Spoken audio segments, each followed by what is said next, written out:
In 1961, an agricultural extension agent in California made a troubling discovery.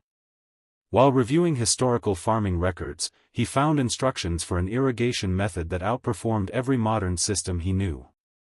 The technique had been documented for thousands of years across multiple civilizations.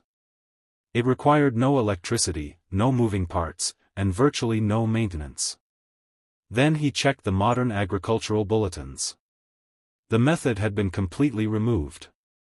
Not updated. Not improved. Erased. This was not because it stopped working. It was because it worked too well. What he discovered was an irrigation system so efficient, it threatened to collapse a multi-billion-dollar industry.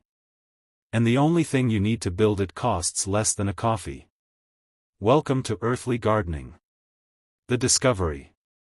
The first written instructions appear in the Fan Sheng Xi Shu, a Chinese agricultural manual from the Han Dynasty, written over 2,000 years ago. The directions are remarkably precise. Make 530 pits per hectare. Bury an earthen jar holding 6 liters in the center of each pit. Let the jar mouth be level with the ground. Fill the jar with water. That's it. No follow-up. No daily checks. Just fill it and walk away. Ancient Chinese farmers didn't understand the physics behind why this worked. They just knew that one jar, filled once every 7 days, could water crops through entire growing seasons. Through droughts that destroyed neighboring fields. Through the hottest months of summer. And they weren't alone. The global secret.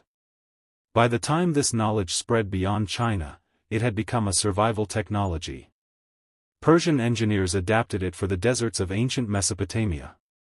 Archaeological digs have uncovered entire networks of buried irrigation vessels throughout the region. In pre-Columbian America, the Hohokam people of what is now Arizona perfected the system for one of the harshest climates on Earth. When Spanish colonists arrived in the 1500s, they didn't find struggling farmers barely surviving. They found sophisticated irrigation networks that had sustained large populations for over 1,000 years. No pumps. No reservoirs. No irrigation canals. Just buried pottery. This wasn't experimental folk wisdom. This was standard agricultural practice across multiple continents for millennia. So why did we stop using it? The science they buried. The mechanism is deceptively elegant. It relies on a force called soil moisture tension. Unglazed terracotta clay is naturally porous. At a microscopic level, the pot wall acts as a semi-permeable membrane. When you bury it filled with water, you create a self-regulating hydraulic system. Here's the critical mechanism. When the soil around the jar is dry, moisture tension increases. That pressure differential pulls water through the clay walls. But as the surrounding soil becomes saturated, the tension decreases. The seepage slows down. When the ground is fully wet from rain, the flow stops completely. The system responds to actual plant need, not human guesswork or pre-programmed timers. Plant roots figure this out within days. If you excavate a buried jar after a growing season, you'll find a dense mat of roots wrapped around the clay surface. The plants aren't passively receiving irrigation. They're actively drawing water out through root pressure. It's the only irrigation system in the world that automatically adapts to weather conditions, crop size, soil type, and time of day without a single sensor or microchip. The numbers don't lie. David Bainbridge at the University of California, Riverside, spent years quantifying what ancient farmers had known intuitively. His research revealed something stunning. Buried clay pot irrigation achieves water use efficiency between 50% and 70% better than traditional surface watering. The University of Arizona confirmed these findings in controlled trials. In sandy soils with high drainage, water savings reached 70% compared to conventional surface irrigation.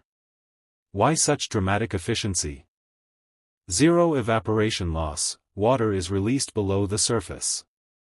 Zero runoff, water moves only where tension pulls it. Zero waste, the system only releases what plants actively draw. But the most surprising data came from a study in India measuring weed pressure. In fields using surface irrigation, researchers measured 465 kilograms of weed biomass per hectare. In buried pot plots, only 62 kilograms. Surface watering feeds weeds. Subsurface delivery feeds only the crop. By every objective metric, water conservation, weed suppression, labor reduction, and yield, the ancient jar wins. And that was exactly the problem. The economic threat. By the 1960s, something shifted. And it had nothing to do with science. Drip irrigation emerged from Israeli agricultural research. It was genuinely innovative plastic tubing with precision emitters that could deliver water directly to plant roots. The technology worked beautifully. But unlike the clay pot, drip irrigation came with something else, a business model. Drip systems require professional installation. They require ongoing maintenance. Emitters clog. Filters need replacement. Tubing degrades in UV light. Pressure regulators fail. The system works, but maintenance isn't optional. It's a recurring revenue stream. Companies like Netafim, Rainbird, and Toro built global empires on this model. The drip irrigation market in 2024 is valued at nearly $7 billion. Now compare the costs. Basic drip irrigation setup for a home garden, $200 to $500, plus replacement parts every season. Buried clay jar, less than $10, one-time purchase. For a manufacturer, the clay pot is a nightmare. It's a dead-end product. Once the customer buys it, they never come back. There are no filters to sell, no emitters to replace, no maintenance contracts to sign. So something predictable happened. Agricultural extension services began emphasizing modern irrigation exclusively. University programs taught drip systems as the gold standard. Buried pot irrigation was quietly reframed as a quaint historical curiosity. The implication was clear: professionals use technology.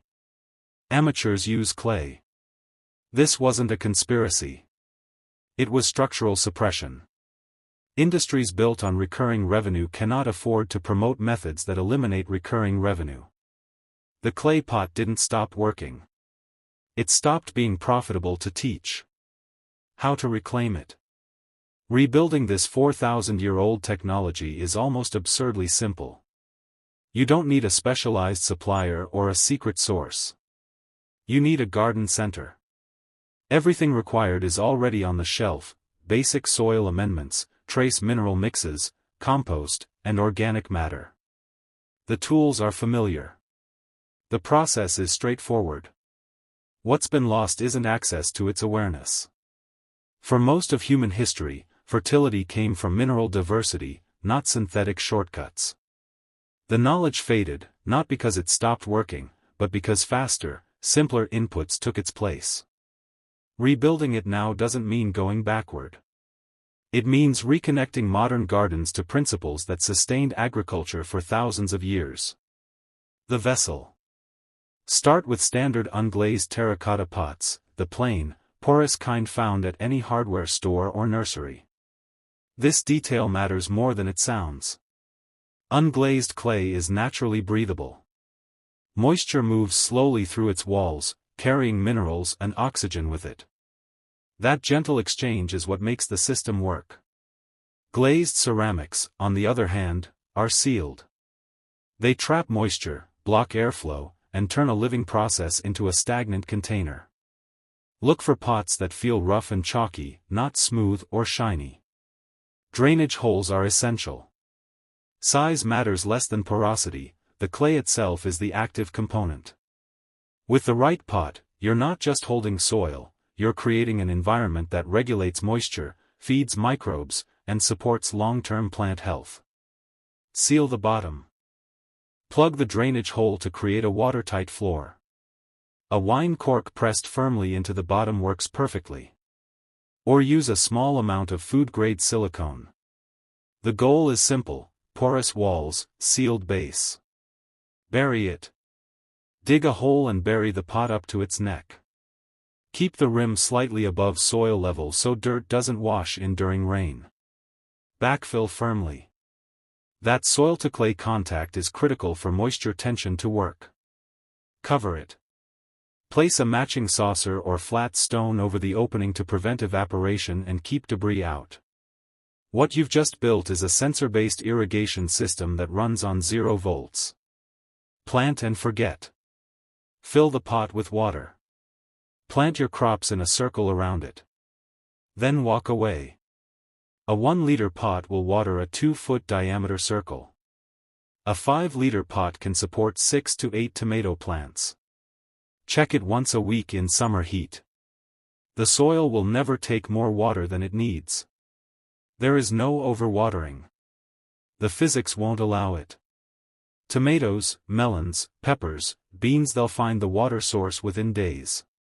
You'll see roots wrapping around the clay within weeks. The choice.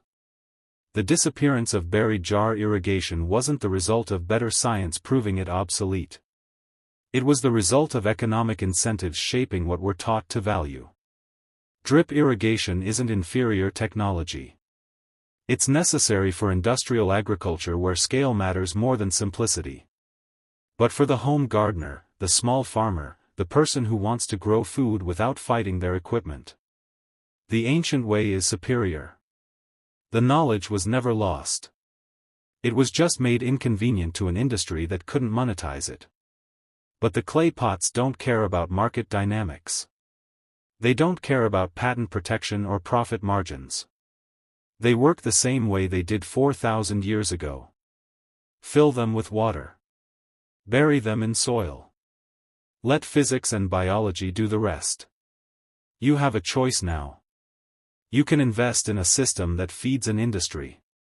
Or you can bury a $7 clay pot and feed your garden. The ancient farmers who first wrote these instructions didn't have modern materials. But they understood something we forgot. The best technology is the one that requires the least intervention. The jars are still waiting. The technique still works. What you do with that knowledge is up to you. If this changes how you see a simple clay pot, subscribe to Earthly Gardening. We're digging up the survival technology they tried to bury. The next vault opens soon.